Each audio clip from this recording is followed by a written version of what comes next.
we are live. Live. Starting now. All right, thank you so much.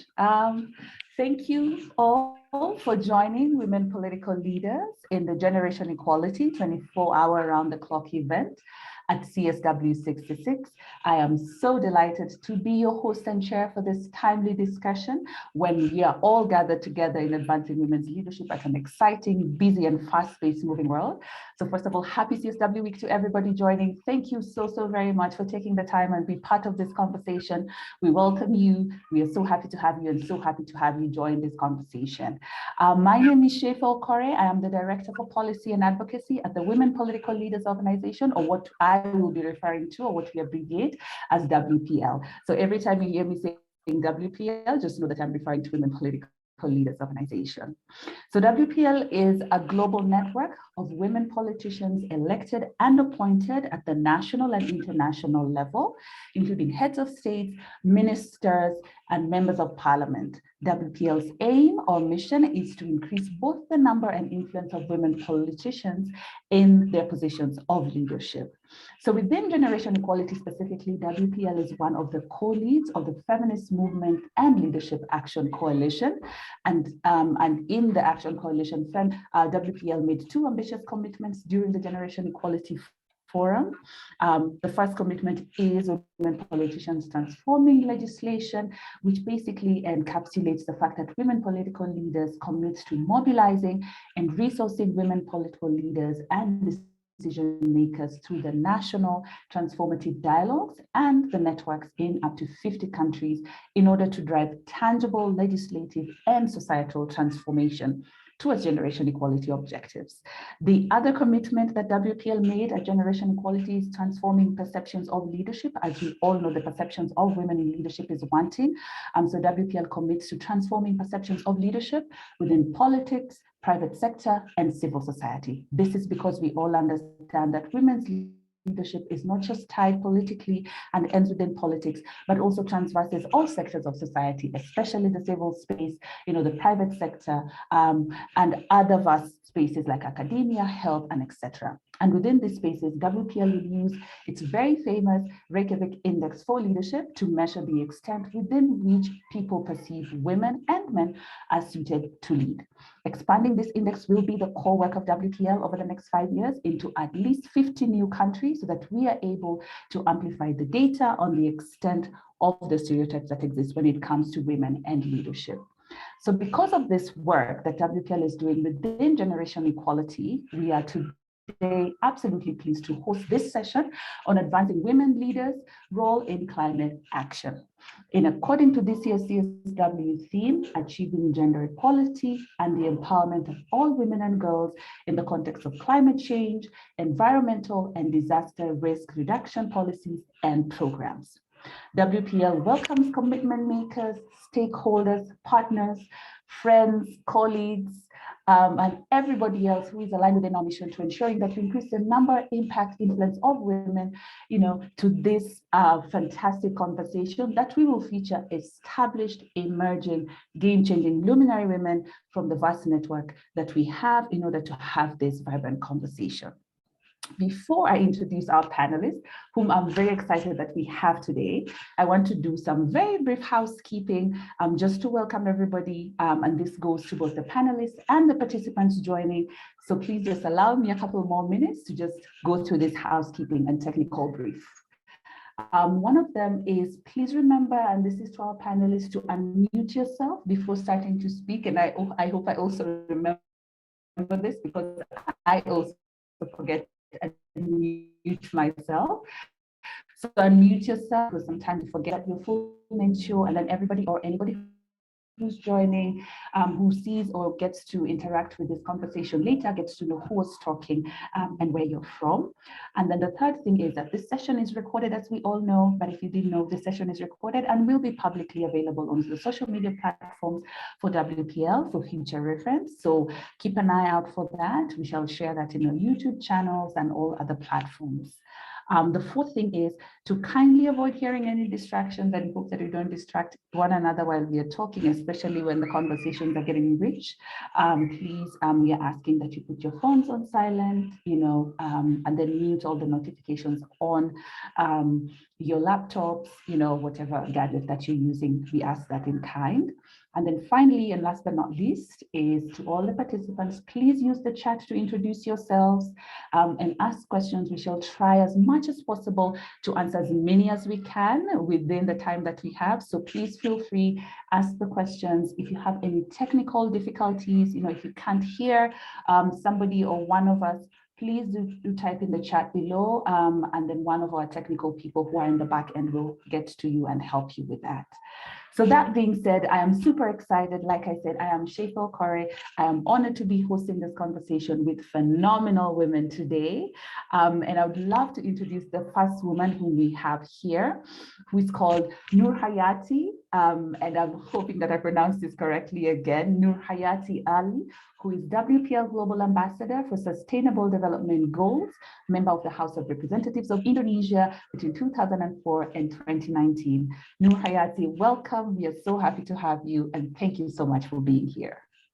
Thank you very much, Shefa. Hello, everybody. I'm so happy. Thank you for the invitation. I'm really looking forward for the contribution and the outcome of this discussion. Thank you. Thank you so much. Our second panelist is Princess Esmeralda of Belgium. Princess Esmeralda is a climate activist, a journalist, author, and activist for environment and human rights, particularly the rights of women and indigenous people. Princess Esmeralda of Belgium, welcome. We are so happy to have you.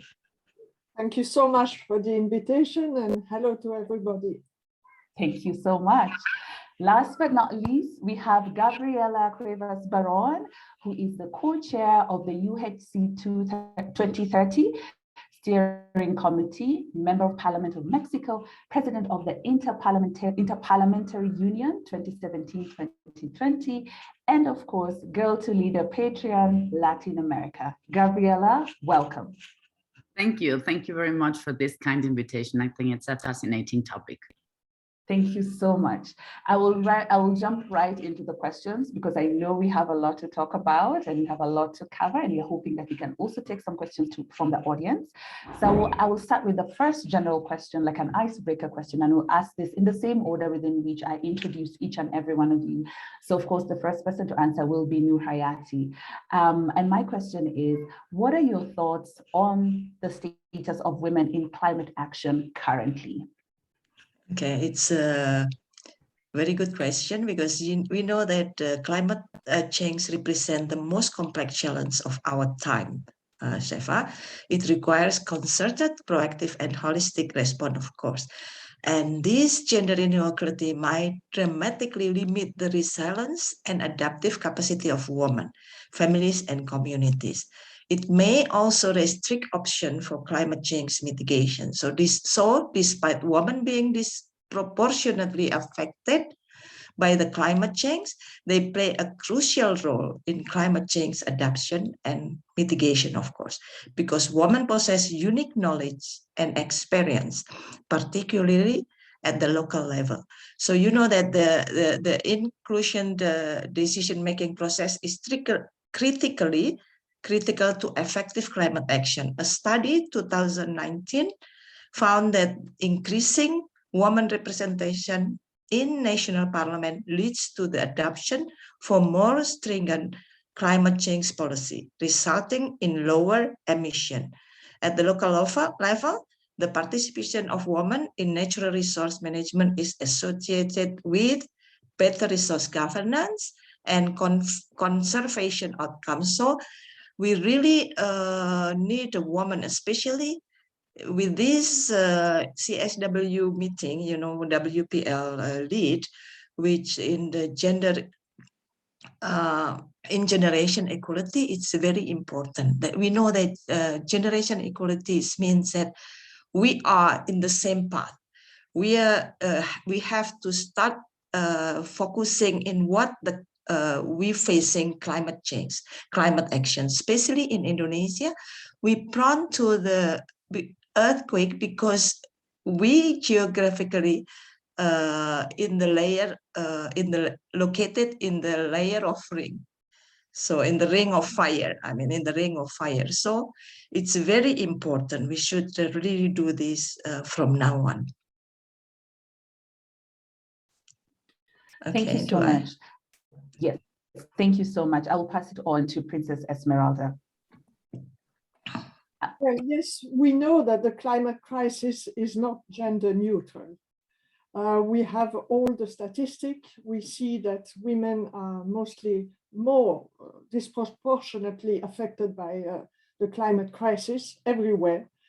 And it's those communities which are the most affected who should really be at the table of negotiation, not only because they are most affected, but because they have all the solutions, they have the expertise, they know exactly what is happening on the ground, and women specifically have an understanding of natural resources, which every day they are working with, and also the communities. And largely it has been proven that women have a capacity to lead to sustainable solutions. And I would say it's also a question of justice. We are half of the population of the world, and we are absolutely not represented at the right table of negotiation or decision making. And after all, why do we ask men who probably created the problem to find a solution? As Mary Robinson said, it's a man-made problem with a feminist solution. And I think we need really to get to this justice problem. I love that. I love that so much. Why are we asking the people who've created the problem to offer the solutions? And it's a man-made problem with a feminist solution. I love it. I love it so much. Thank you so much, Princess Esmeralda. Gabriela, kindly share your thoughts as regards the status of women in climate action currently.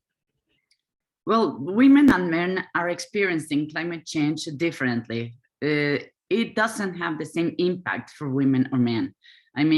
It is, of course, about small communities, but it has also to do with food, with services, with access to sanitation, to different opportunities. So it is not only about how communities need to adapt to climate change, it is also about the ability of individuals to make changes in their daily lives. And again, this is having a bigger impact in women. We need to recognize the importance of contributions of women as decision makers and also implementing solutions. For example, there are a lot of decisions that are taken all the time at governments, at parliaments. But if we take a look at the presence of women in these institutions, well, we are, it was just mentioned, we are half of the total world's population. But when it goes to parliaments, women represent only 26.6% of the seats. That's only 1 out of 4 seats. That is not representative, that is not inclusive, that is not democratic. So how are we going to ask parliaments to take a gender lens if women are barely represented in some of these parliaments? There are a lot of parliaments which are having less than 10 parliamentarians, say women parliamentarians. So we need to change the way how we are making decisions. The second part is also, we need a different approach. We need to understand that climate change, of course, it came from the grown people taking important decisions, but we need to take a decision, a very inclusive decision. We need to understand that this is about communities, this is about governments, about civil society, about changing our daily habits. So that's one side. But the other, I think it's how are we going to understand the different crises that the world is living today. We are experiencing, of course, climate change as a very big one. So big that a lot of people are not able to understand how climate change is having an impact in our planet, but also in our daily lives. But we are hopefully about to end the pandemic, a health crisis. And we are just in the middle of an economic crisis, which is also being accented by a peace crisis. So I think that in general, we need more women taking decisions. Women are more careful when it comes to peace building, to sustaining peace, to building the right conditions for inclusion. Women are better when it comes to government, to empathy, to giving the right policies for the people that is more vulnerable for all decisions. And of course, women are more careful when it comes to climate change. We are the most affected, so we are closer to bringing those solutions. I agree. I couldn't agree more, because it's so true that women are closer to the consequences of climate inaction than ever, and that the problems that are happening now, the issues that are happening in the world, are just compounding the effects of climate change. So thank you so much to the three of you for that wonderful introduction into our topic of discussion. And it's a wonderful segue into my second question, which is, where are we seeing breakthroughs or setbacks when it comes to getting more women included in climate action? And I will start with Gabriela, and I will go in the reverse. I will start with Gabriela, and then I will pass it over to Princess Esmeralda, and then we will end with Nur Hayati. Thank you. I believe that when it comes to climate change, we can see that it happens the same as in health. I am co-chair of UHC 2030, so my daily work is closer to that agenda, which is also very much related to climate change. There's a strong relation between climate change and health. But if we see in terms of numbers, 70% of the health workforce, the people that were fighting against the virus, against the pandemic, were women. We were saved by women, to be clear. But when it goes to the UN meetings or global important meetings around health, only 25% of the members of the delegations were women. So women are being underrepresented. We are not having the value that we really have when it goes to the field. While we were saving the planet from a virus, we were not able to speak at the WHO Health Assembly, for example. So there are a lot of things to do when it comes to understanding that women need to be empowered in order to change how the world is being ruled. Going back to politics. In politics, let's be clear, if we see the numbers, those are really sad. By the Beijing conference in 1995, there were only 11% of women in parliaments. So we were not taking a lot of decisions. But if we consider what women are doing, for example, with civil society, as entrepreneurs, producing foods, at manufacturing, women are literally building this planet. So if we are going to speak about how to build back better, that has to be a feminist recovery. That has to be a recovery that considers the planet, women, and of course girls, but we need also to consider how we are going to build a really and truly inclusive planet. We cannot continue leaving the solutions to women, but not recognizing our work. It is very easy to say that that's how the world has been built, but it was on men to define the rules of politics. They decided how a parliament was going to be organized, how a government was going to be ruled, how a country was going to be designed. And now we are facing the consequences. So this is a time to, yes, build back better, to understand that we have to take a decision now. If we are going to be the generation that is going to save the planet, or if we are going to be the generation who is going to totally destroy the planet. Wonderful, wonderful. Thank you. Those are deep insights. I love particularly what you said about we need a feminist recovery and that we are not yet recognizing the work that women have done. Princess Esmeralda, I will ask you the same question. Where are we seeing, or where are you seeing breakthroughs or setbacks when it comes to getting more women included in climate action? I think that the example that Gabriela gave is so true. I mean, the pandemic has put women in control in the front line, but then when decisions have to be made, they are forgotten. And the climate crisis is exactly the same. You see women in the front line on the ground.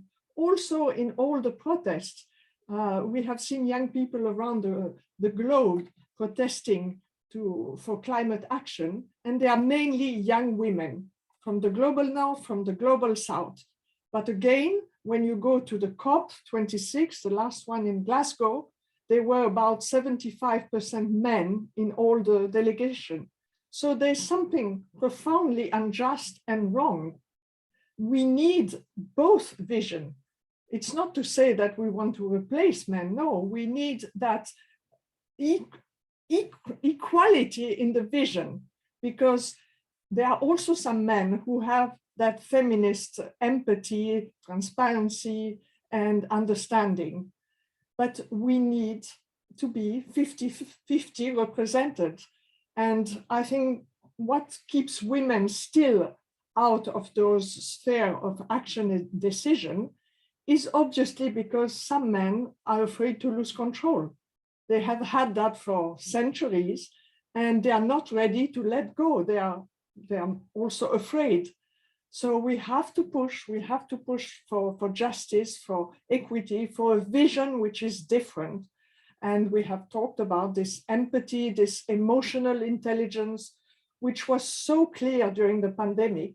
Let me say that countries where there was a head of state who was a woman have probably dealt better with the pandemic. We have seen that.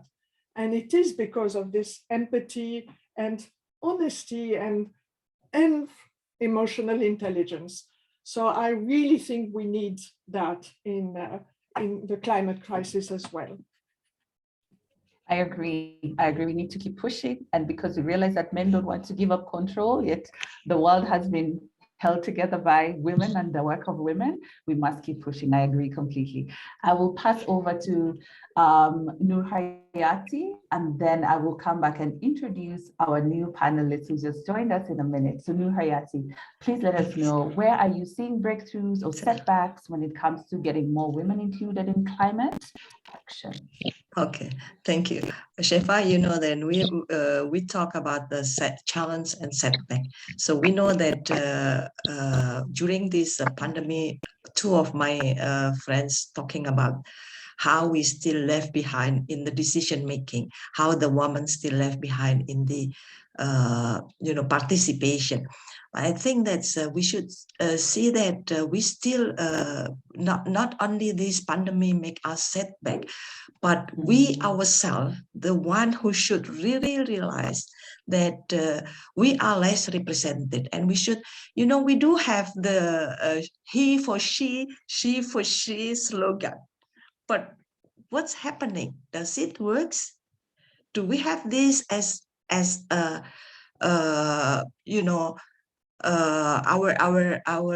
good sign and this, but that we never evaluate whether the she for she and he for she campaign it works.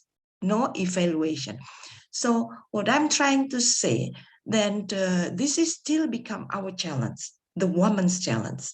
We cannot say that's I'm also teaching, so I always say to my students, usually that's why, it's a Princess Mary mentioned about the domination of men.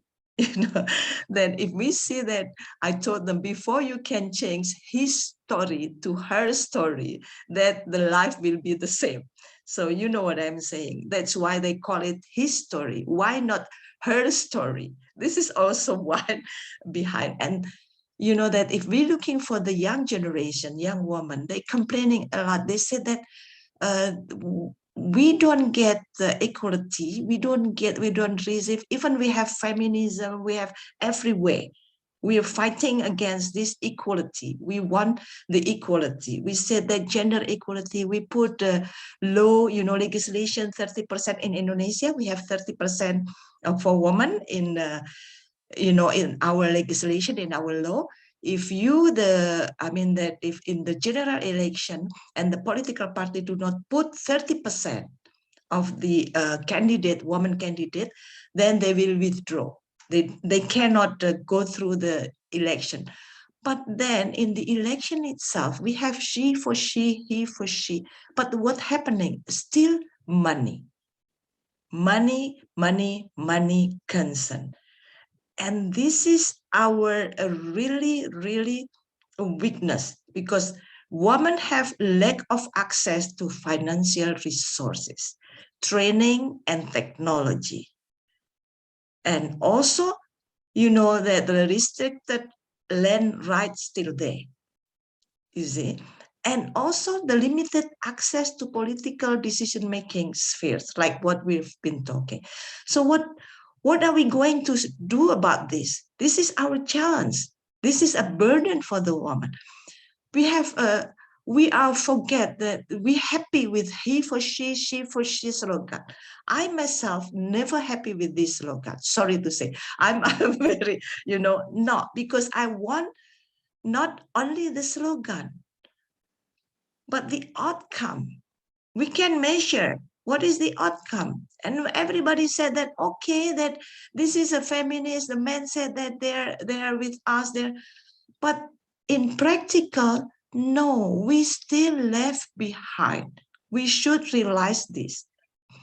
We do not, so when we have the power, in our hand, help women, please. We are not competing one each other. We have the strength and the weakness, but we should hand in hand. We cannot work alone. I'm in Indonesia, you in Nairobi, and Princess Mary in Belgium, and my friends Gabriela in Mexico. We should work together, networking and helping each other. Not just through slogan, but we have to evaluate, we have to see the outcome.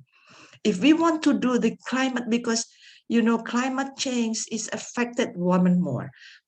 Pandemic affected women more. Violence against women rising at domestic level, at home, because the now online, everybody, they have to use, even my students have difficulty when we are online because they don't have access to internet still. We have to realize this.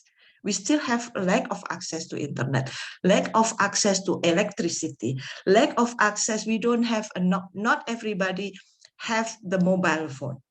I mean, that modern one who can have online class and this. So we have to realize this. This is what I think that this is the challenge and setback for us. Thank you.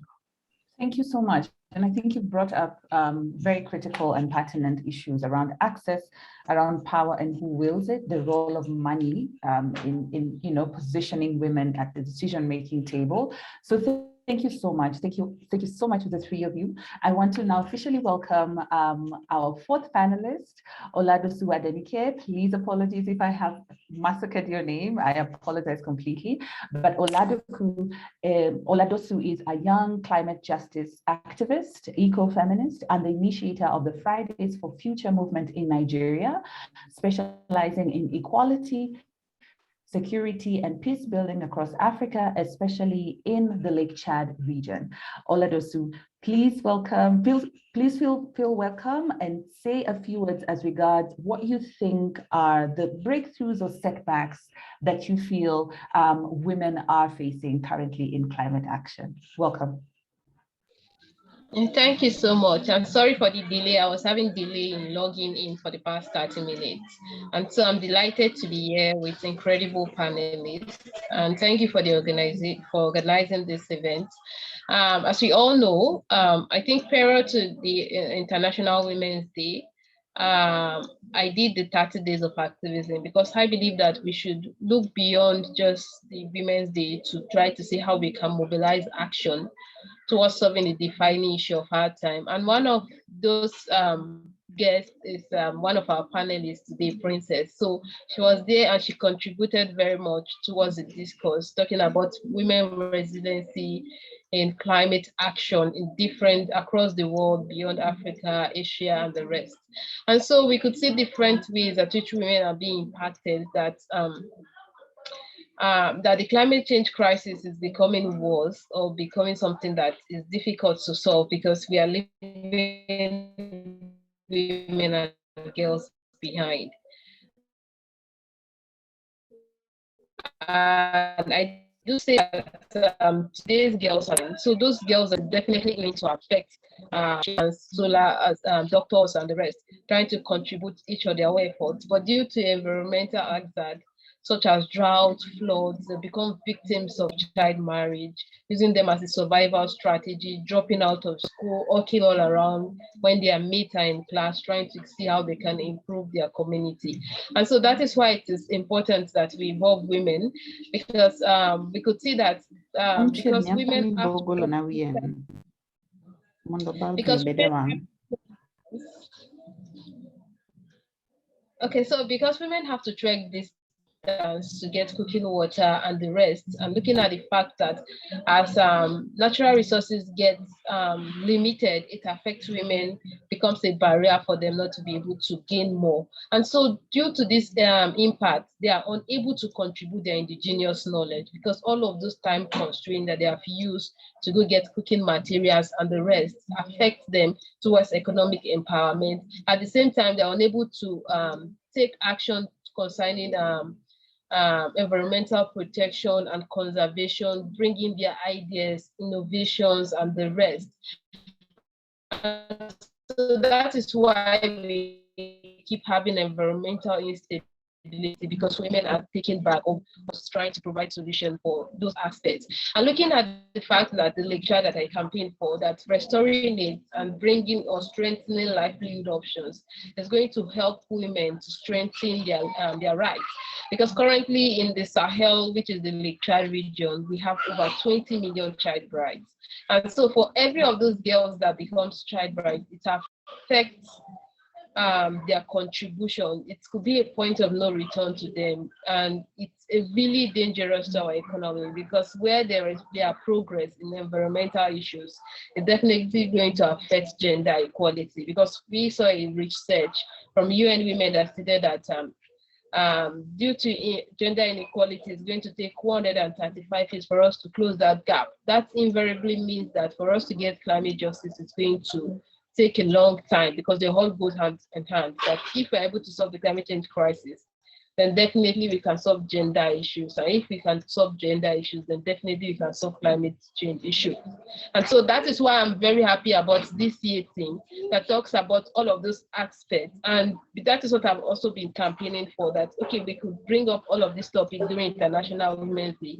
And it is not just limited to just a particular day or something. It should be something that we take round the year, not just a particular day alone, and just stop at that end. We should know that it's a responsibility that everyone have to do, have to take action on, have to be part of the solution. And I believe that women have the solution to give. Now imagine, just like what we fight for, giving women access to resources such as land or fertilizer and the rest, so that they could improve productivity. And figure shows that in sub-Saharan Africa alone, women produce 60 to 80% of the food production. So you could not imagine if women are given the total right to own a land without any social, traditional, or environmental barriers. Definitely is going to help to solve food insecurity, poverty, hunger, strengthen girls' education, and the rest. Because there are traditional, religious, or somehow barriers that affect women's total empowerment. And so we need to look at ways at which we can make this thing to work for everyone, because when women have total access to own the land, definitely they'll be able to bring in indigenous knowledge, grow trees, long-term crops, and the rest that would help to increase their productivity. And to a certain extent, assets, maybe like land or houses or cars, you can't get loan, because they need something as a collateral to get all of those things. And women doesn't have that opportunity, especially the rural women. So it affects them towards access to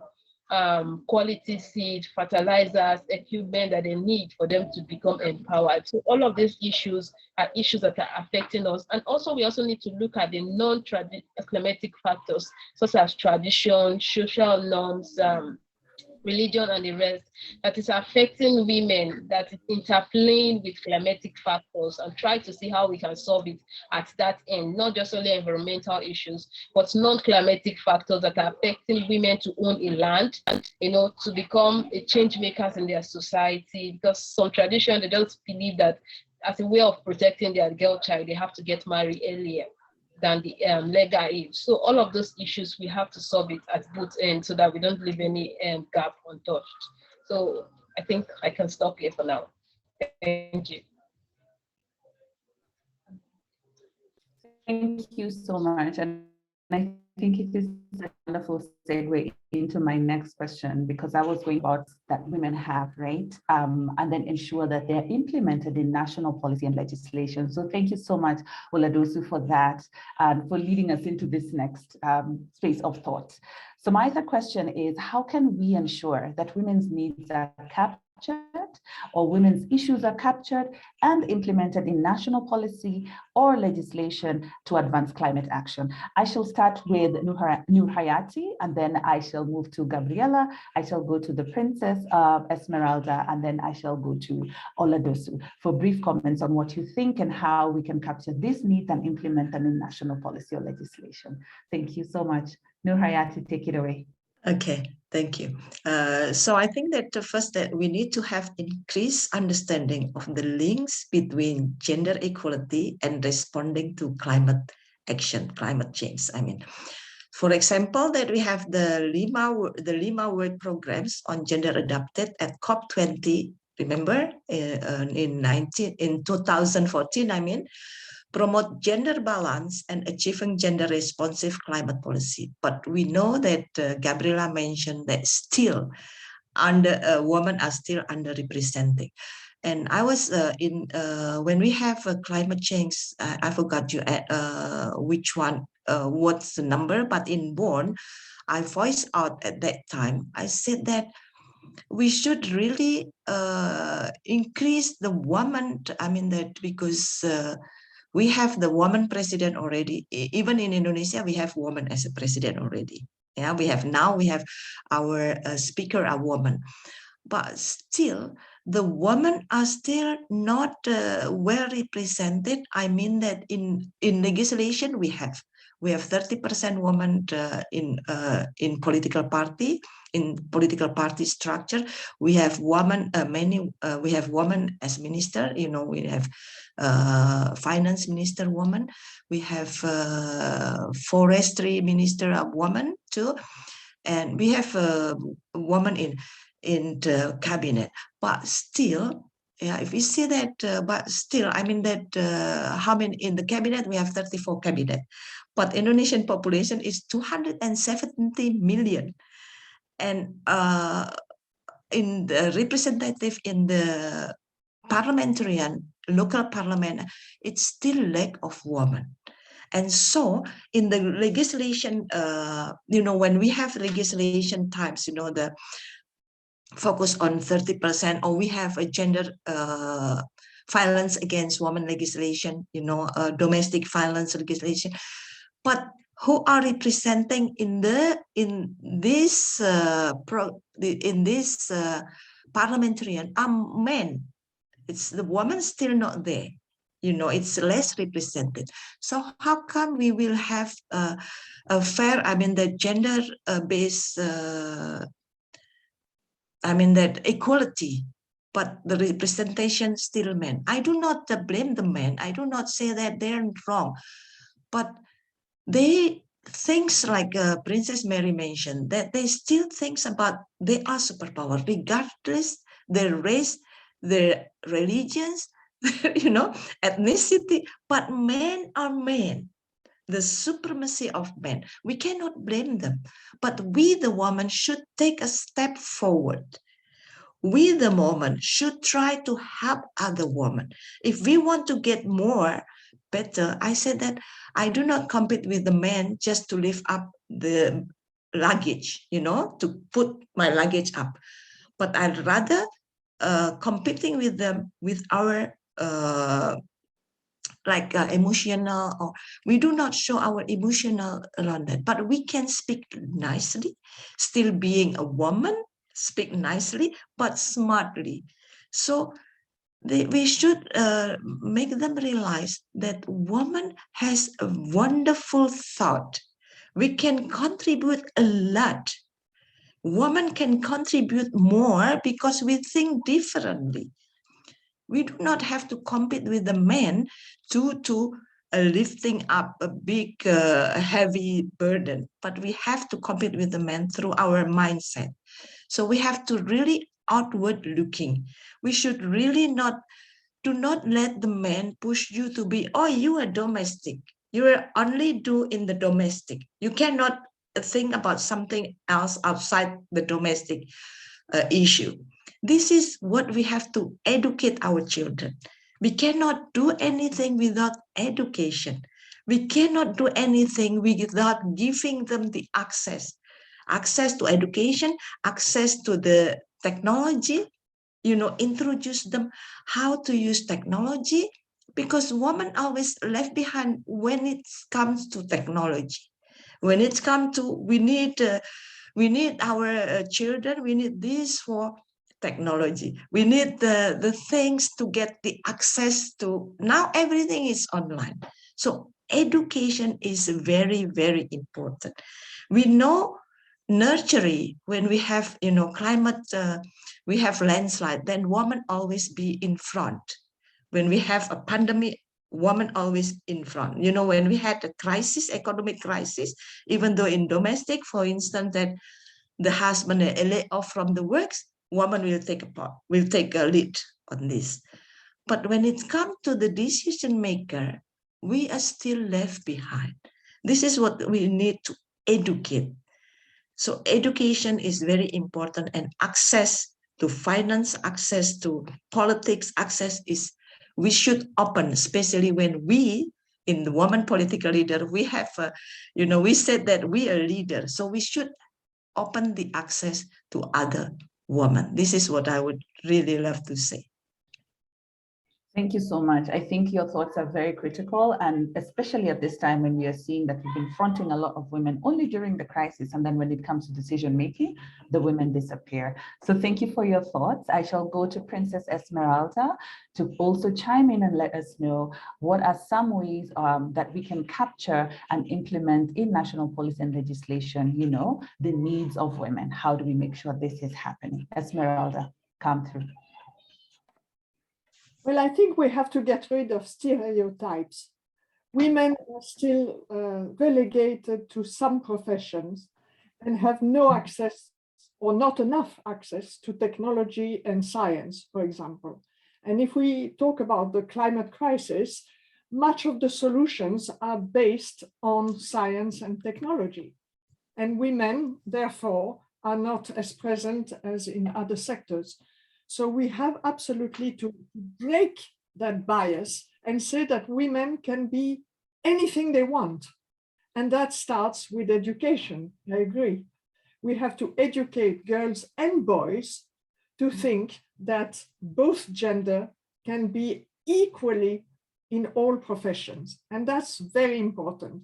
And the more role models we will have of women successful in scientific career, in technological career, that will bring other girls and women together in this place. So that is very important. We need to invest also in many women-led projects or association on the ground, because they lack always funding. There is very little funding already for climate project, and even less for women-led climate project. So that has to change. And we need to understand that there is a link between, for example, climate denial, white supremacy, patriarchy. All that is linked. So we have to break this, and we have to push women, we have to help women. I agree that we need much more networking between women, because if there are not enough women politicians, which is the case, is also because women don't vote for them. So we have to change all that. We have to be as intelligent as men on this matter, which is to network, to support, to be really all that sisterhood that can move things ahead. And that is very important at every level. Thank you so much. Thank you so much, Princess Esmeralda. And I agree in strengthening sisterhood. I agree in the multi-layeredness of the issues. And first of all, breaking the bias and the stereotypes. Thank you so much for your thoughts. I will go to Gabriela to also let us know her thoughts when it comes to ensuring that we are capturing and implementing in national policy and legislation. How do we do this when it comes to women's needs? Thank you. I think that the first step is we need women taking those decisions. Men are less likely to take decisions for women. They are less likely to have gender perspective or gender lens because basic empathy comes from experience, from living as a woman, as a girl. So it's very difficult to ask a man to take decisions on our behalf. So what's happening in politics? And I do believe that we cannot expect a cultural change if we do not make an institutional change. I mean, culturally, if we take a look back to our history, things didn't change. They started changing when we decided to change the institutions, when we decided to change constitutions and allow women to vote and be voted. Things started to change when women arrived to decision-making processes. So what's going on? I already mentioned that only 26.6% of the seats in parliaments are occupied by a woman. So that's not enough, clearly, because if we go to the most empowered seats in parliament, which are, for example, the speakers of parliament, only 22% of the speakers of the world are women, 22%. If we take a look on the regions, of course, there's a huge difference. For example, with the Americas and Europe, we can see much more women being a part of a parliament or as a speaker of parliament, while in the Middle East or in the Pacific, there are very few women speakers of parliament.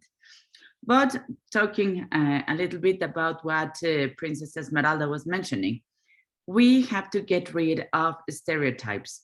It is not about what we expect of a beautiful and charming woman.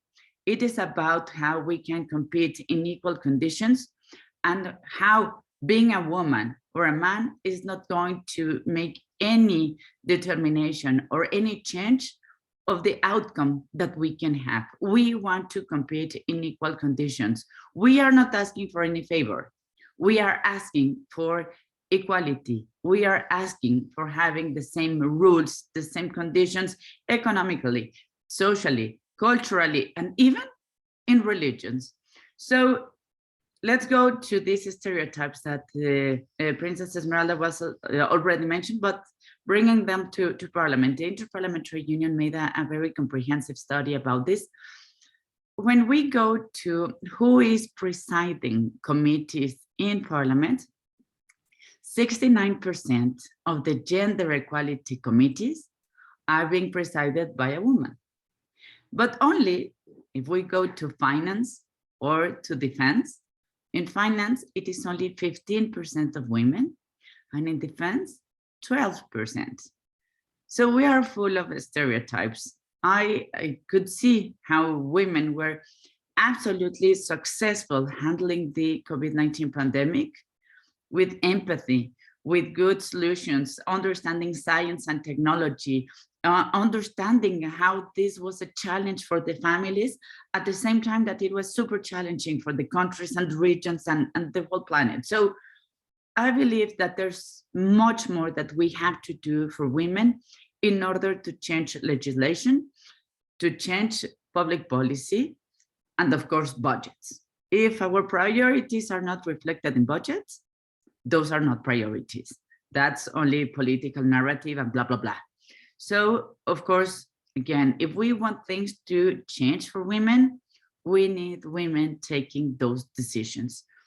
First, the best way to have women in parliament is by gender quotas. I know that there are a lot of people who are saying that, oh no, it is because we are perfectly capable and we are smart and we are committed to our communities, but that hasn't been enough. We need affirmative actions because, again, we need an institutional change in order to bring or to even accelerate a cultural change. Then quotas are going to be successful, as we can see with the numbers of women in parliament and this IPU study, to bring women to parliament. But quotas are not enough for having empowered women in politics as speakers of parliament, as presiding the most important committees, as ministers, as prime minister, as presidents. So we need to make more changes. And that is a more comprehensive strategy. We need to empower women from the pocket or the purse, whatever is easier. But we need to accelerate the financial inclusion of women. If women are not sure that they are going to be able to give housing or food or schools to their children, they are not going to be an adventurous politician. So we need to change the basic conditions to allow women to fulfill all the different duties, because yes, disparity and inequality are coming from our houses. But while we change our houses, we need also to change the infrastructure, the social structures and the equipment that has to be designed for women. So there are a lot of things that we have to do when it comes to politics, to legislation, to policy. But I believe that the first step is to bring more women to politics. And second, to have all these women truly committed with changes for other women and girls. It is not about receiving the privilege of being voted and having the right to vote. It is also about how we are receiving an open door to participate in politics, but at the same time, we have the duty to open more doors and windows for the current and next generation. There are a lot of talented girls that should be changing this planet through the political way. I agree completely. And that you've ended with a perfect point, which is we need to start interrogating the role of intergenerational leadership disconnect and how do we bridge this gap, right? How do we put money in women's pockets? How do we break the bias? How do we put women at the forefront of making decisions? And then how do we finally, and in Gabrielle's words, we need women, we need women. So we better bring the women along. So thank you for this. I will go to Oladosu and I shall repeat the question. Oladosu, kindly tell us in brief, how can we ensure that the needs of women, particularly the women that you've been engaging with in the African continent or in Chad specifically, or even in Nigeria, how can we ensure that women's needs are captured and implemented in national policy and or legislation in order to advance climate action? Oladosu, come in. Okay, thank you so much.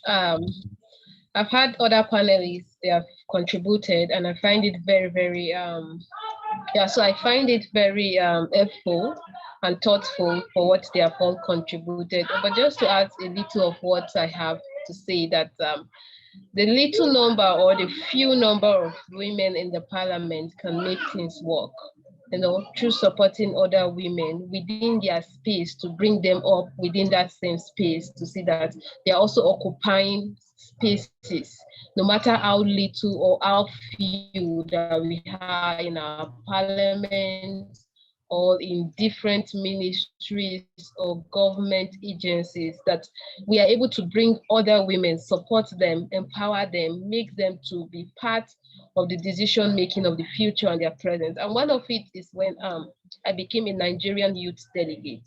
This is due to the fact that we have a woman as the Minister of State for Environment. So I've represented Nigeria twice now. So it's a way of empowering them to see that they become leaders, not within their domain, but beyond their domain, to see themselves in different lenses, in the global, in the local, and in the national skills. And so if we have women doing all of these sorts to bring other women voices to global forums, I think it's going to help much more to become impactful, for people to hear our stories, and through that form, they will be able to include us to become part of the decision making of our time. Because as an eco-feminist, I believe in a world whereby we have safe place.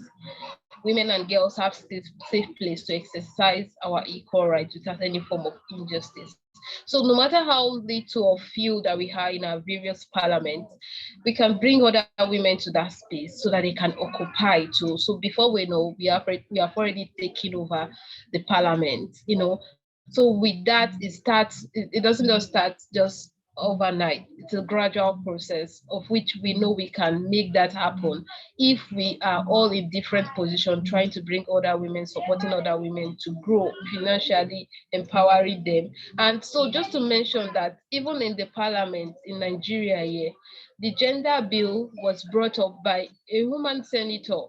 You know, that shows that as few as they are in the parliament, she was able to bring out that issue that defines a fellow women and her to that kind of space. So we expect that we have to see other women to rally around, to mobilize, which is what is currently happening. When I saw many women, like hundreds of women coming out to protest that such bill should be passed as law, because it was turned down at the National Assembly because we have few women. And that is why we need to keep building capacity of women so that they can take over, you know, they can occupy those spaces. Building capacity will go a long way for women, because they will now see themselves as change makers. They won't be threatened. Their right to not be, and they know that they have fellow women that could help them, that could support them at any point in time. So building capacity, creating financial means for them to be able to execute their plans, you know, trying to include them to become part of the decision making of our time, no matter the little space that you have as an official or as a woman. You are trying to bring other women into that same space. You know, it's going to go a long way, and we supporting each other for us to grow, for us to get to that position is still another helpful way at which we can see that we keep occupying that space, and before we know, we are already we have taken over. So women taking over those positions is something that we are always looking forward to. We don't want this gender inequality to become a carryover to the next century. We want something that within the nearest decade, it becomes a bygone, that we're able to bring more women in the spaces, able to uplift voices through channels of finance. Because when I speak with many women organizations, finance is always one of the issues that affect or defines women's rights. So we also have to look across all of those aspects to see how we can deal with it, to see that we occupy the spaces and then we take over. Thank you so much. And I think from what you're saying, it ties in, and I'm already starting to see a theme amongst all of us, in that we need women, we need to empower women, we need to create spaces where women can contribute meaningfully, we need to give them the tools they need to be in order for them to contribute meaningfully. And that at the bottom of it, we need to put money and invest in women's participation. Thank you, Oladosu, for your comments and for your insights. I shall move over to my next question as we come to an end and open it up for question and answers. So please, the people who are participating, thank you very much. I can see the chat is moving. Kindly paste in or copy paste in your questions, and then we shall get to ask our esteemed panelists by the time we wrap up with question and answer. So please feel free, share your questions with us.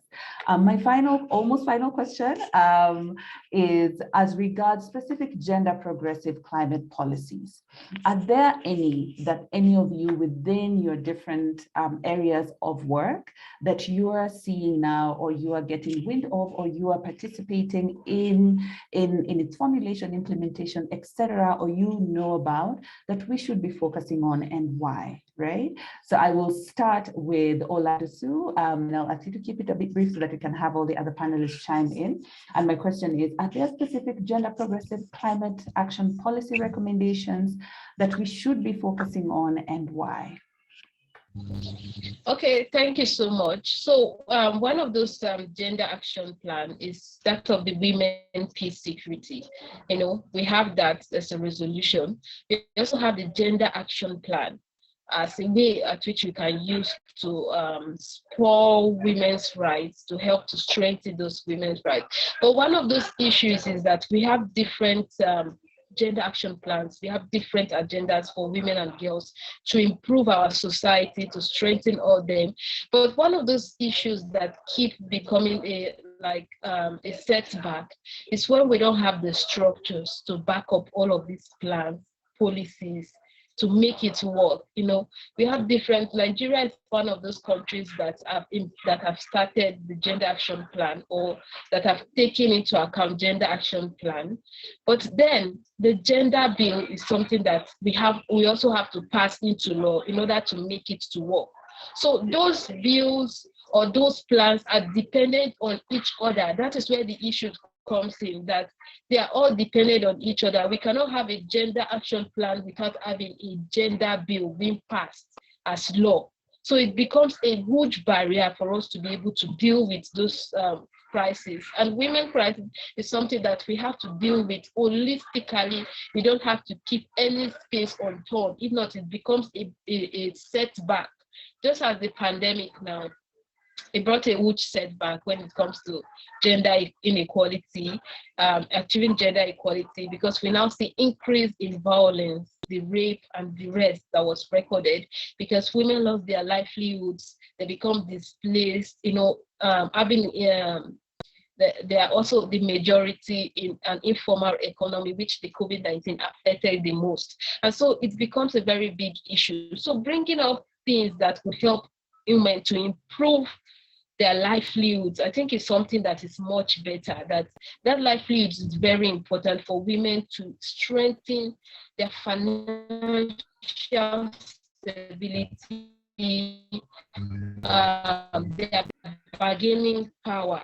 You know, through that, what's their family, to support the girl child education, for them not to become vulnerable, to be given out in marriage when environmental situation becomes a crisis. So all of those issues, we have to think about it, that policies without structures will not get us anywhere. So we have to look at ways at which we can look of strengthening women's livelihood, just as I've mentioned, to see that they are able to get something that wouldn't disrupt their livelihoods, thereby making them to become vulnerable to the crisis in our community. And looking at the fact that when women become displaced, it becomes the biggest disempowerment towards them, towards achieving their goals, aims, and ambition. So all of those issues we have to look in, we have to broaden it, that it's not all about having this plan or that plan, but just looking at the ways at which we can solve the plan in our various ways. You know, what works for Nigeria might not work for the other country. Just looking at it from those perspectives of how those things could work in our various countries, just like Chad region, looking at the fact that livelihood have become a very big issue for women and girls that depend on natural resources for survival, especially women that have the highest participation in agriculture. So it's a way of bringing in gender-sensitive approach in dealing with all of those crises. Maybe it could be a form of women having total access to own a land. You know, it's going to be a long way for women to solve the crisis, to become financially stable, to increase their bargaining power and all. Thank you so much. Thank you so much. I shall move over and ask Princess Esmeralda to also chime in briefly and let us know what are some specific gender progressive climate action policy recommendations that we should be focusing on and why. Princess Esmeralda. Well, I think first, as we mentioned before, we have to put a gender lens on climate investment. It will be very important in the years to come, and it would be really important to have this gender lens and don't leave women aside. Secondly, about training, we will have millions of new jobs available, especially in technology and science, and we need to train, reskill women as well as men. Otherwise, because we said before that it's an area where men are more than women, again, women will be left behind. So we have to put this gender lens in that training capacity. We should also invest in female agriculture, because women represent 43% of farmers, especially in Africa and also in Latin America.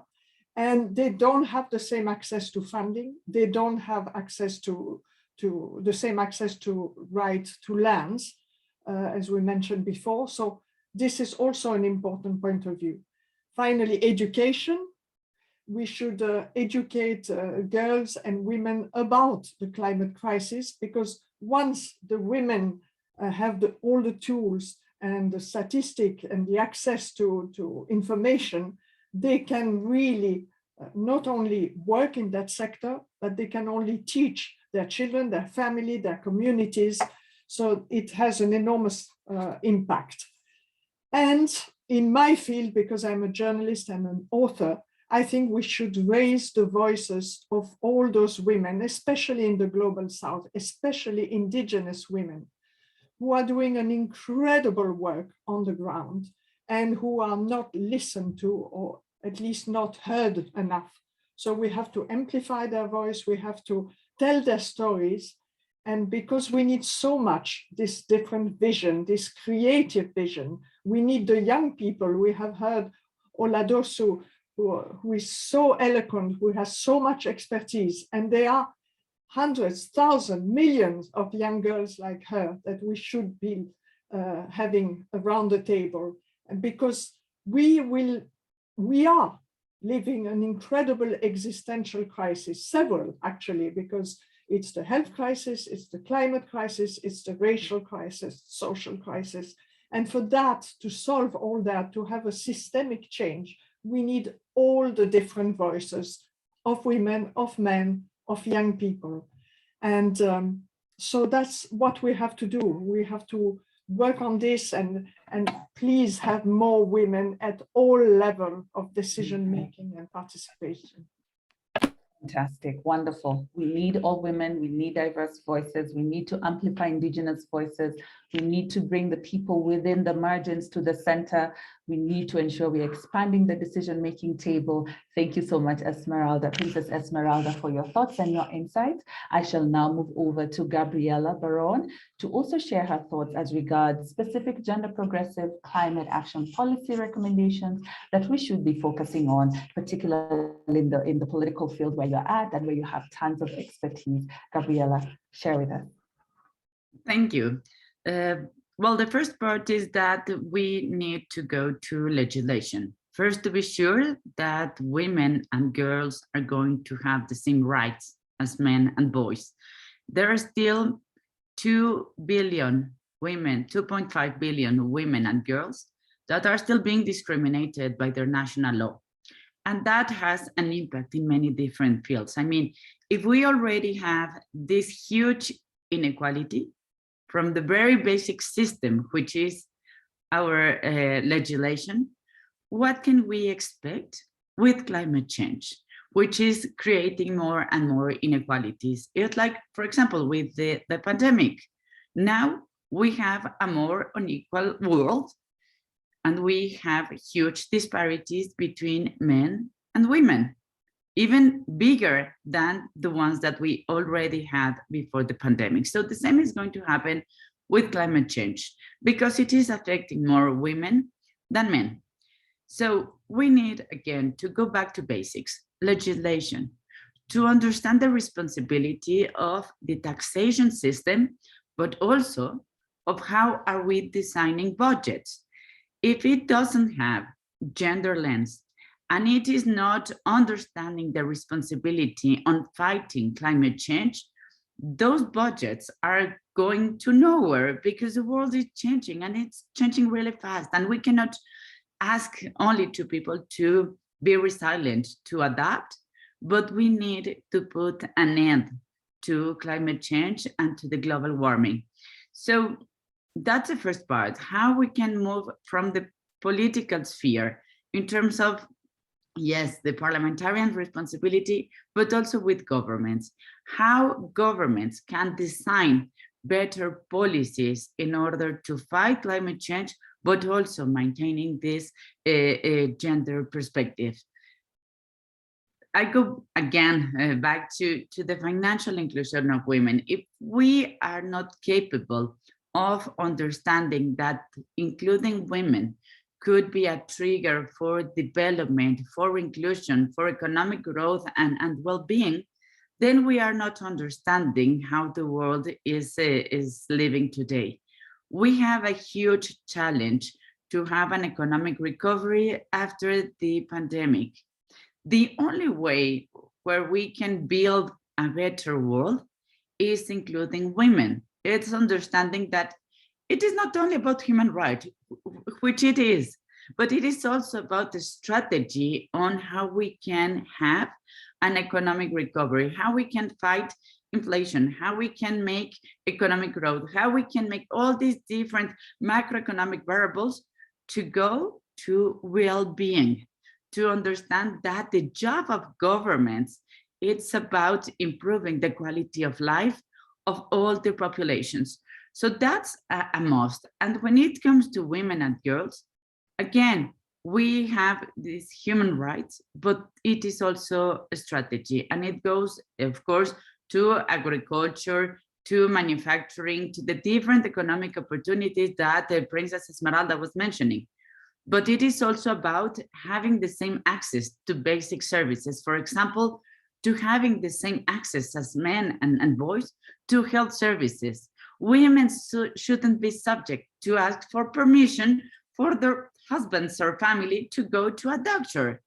Again, that's basic human rights. Or the same goes to education.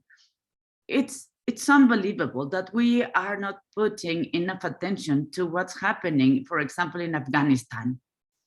This is the 21st century. Come on, we shouldn't be questioning if a girl has access to education. That should be the way that we guarantee access to all human rights to all the people in all latitudes. Not depending on gender or depending on who is ruling a country. So I think it's about how are we going to be absolutely sure that all women and girls can have the same conditions in terms of legislation, recognizing all human rights. How are we going to make these human rights a reality in terms of policy?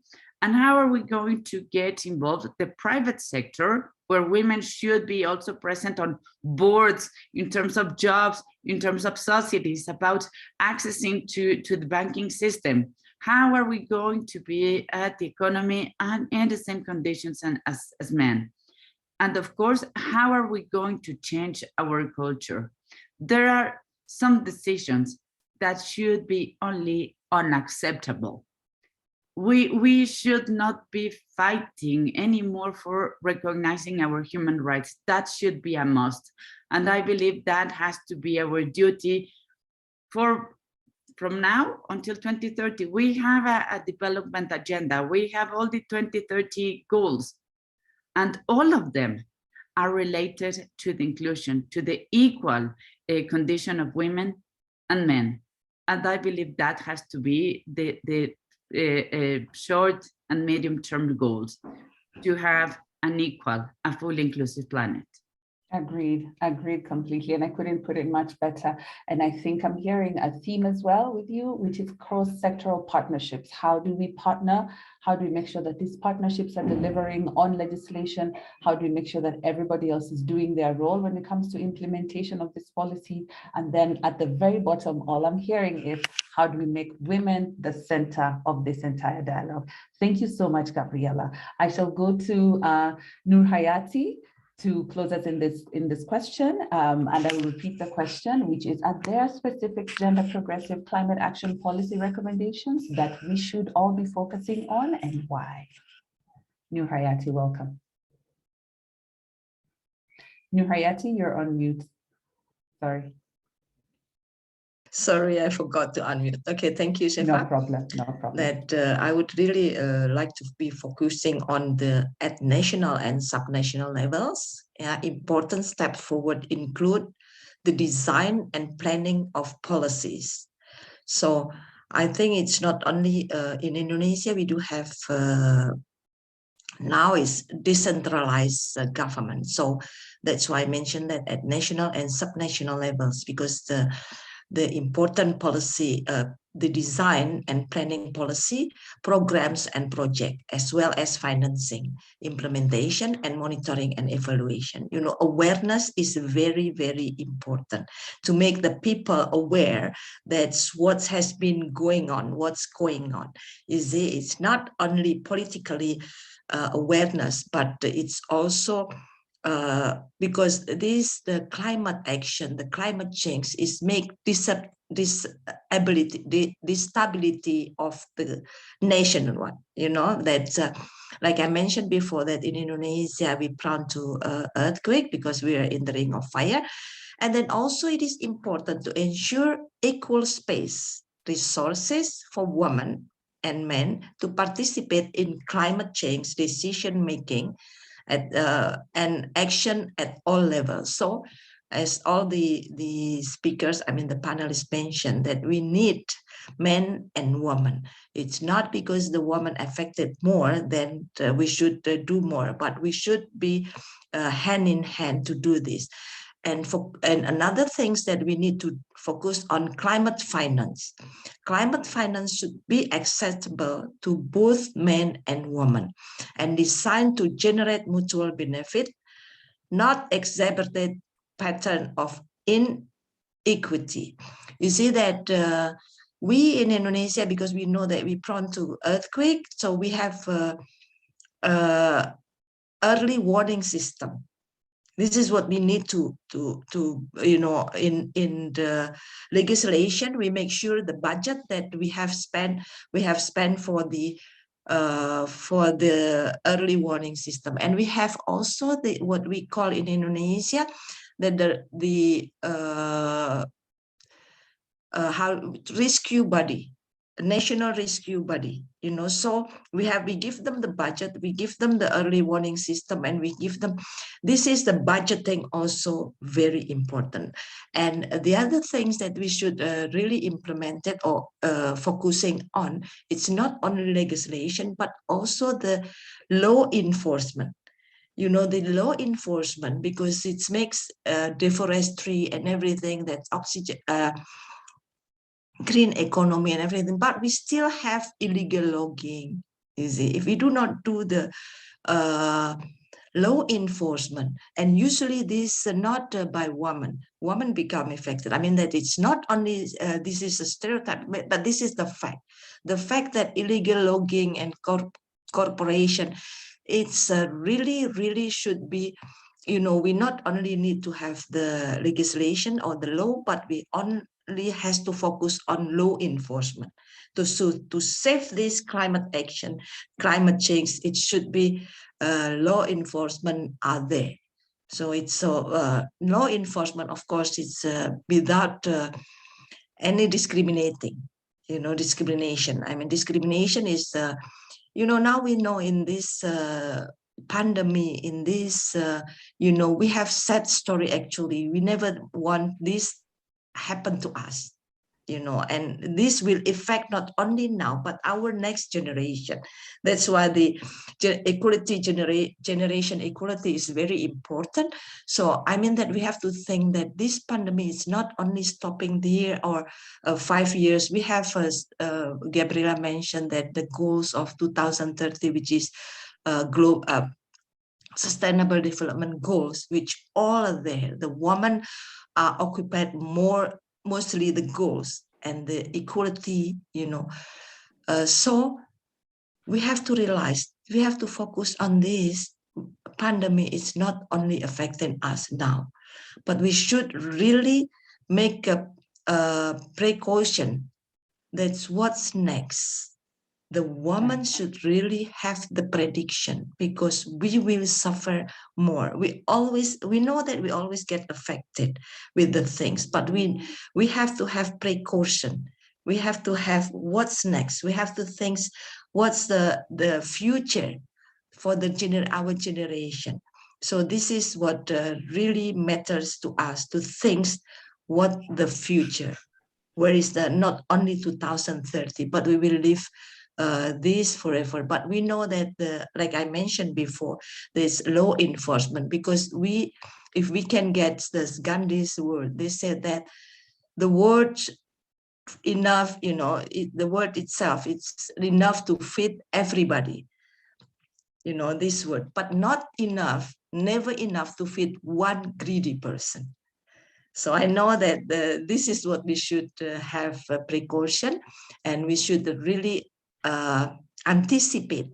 So the woman should have a future thought. I mean, that we should have prediction, future plan for us, especially with Women Political Leaders Global Forum. We hope that we should have evaluation, and we should really thought that what is our goal in not only 2030. But 2050, we should have, if the global mapping said that we should have 50% women in the decision making by 2025, 2040, 20. But we have to think that the step, are we there yet? And what's next? What should be done? What are we going to do? And this is what is really important to be focusing on. Thank you. Right. Thank you. Thank you so very much. Because of time, I'm going to take one question from the chat. Hoping we have a few more minutes, but I'm just like, maybe not. But this question comes from Harris, Suruthi Harris, who's asking us, how do we equip ourselves? And this goes to all the panelists, and I will give each of you 2 minutes at most. I apologize if 2 minutes is too short.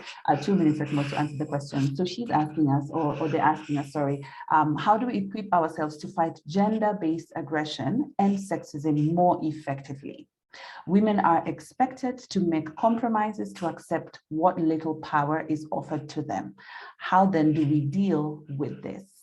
I shall start with Princess Esmeralda. I shall give you 2 minutes to talk about how can we fight gender-based aggression, sexism more effectively as women. Thank you. Well, there should be zero tolerance for sexism and harassment. And I think the problem is that we have tolerated as women for much too long sexism in acts, in aggression, in words as well, and we should now not tolerate. I have great hope in the young generation. I can see, I have a daughter who is 23, and she absolutely doesn't tolerate anything, and probably not much more than I was at her age. So that is very important. We have to denounce all those acts and all those words.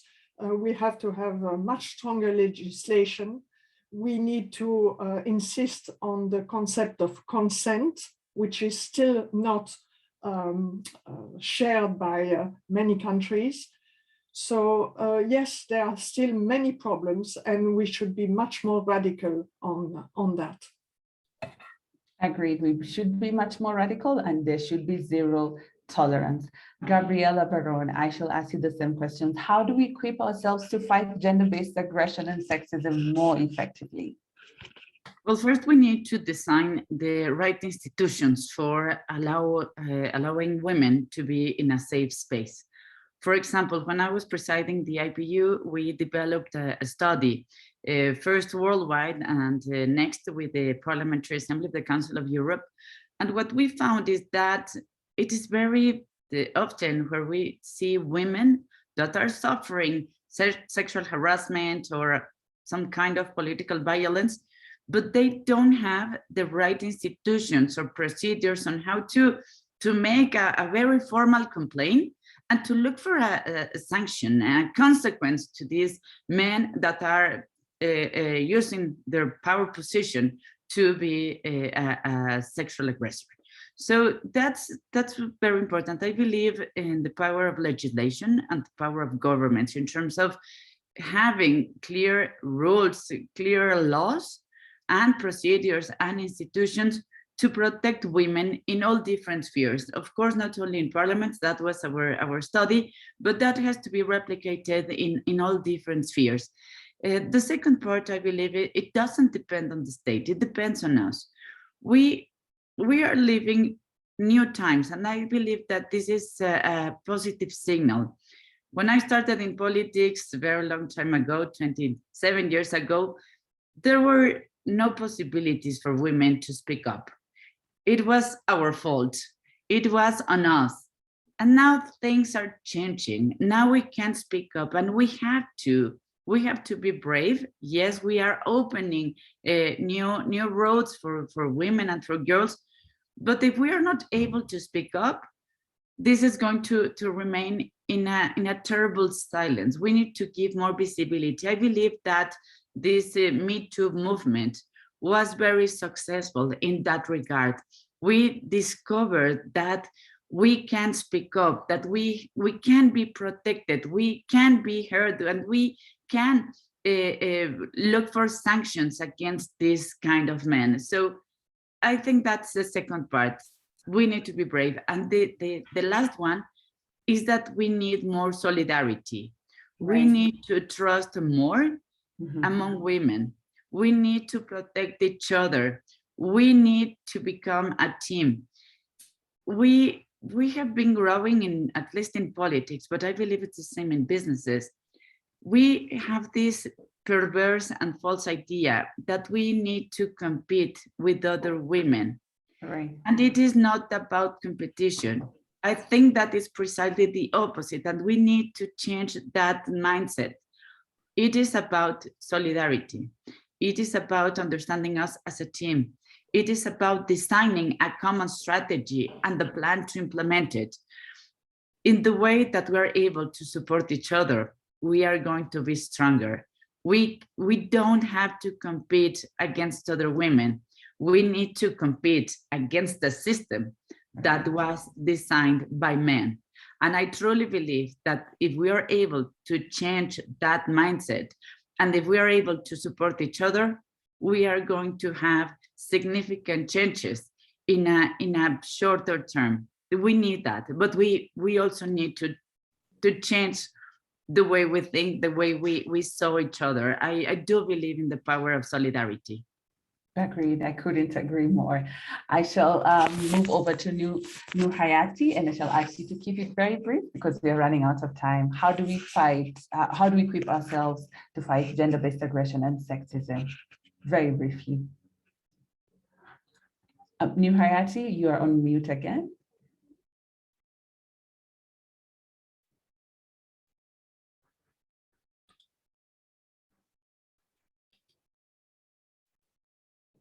Still muted.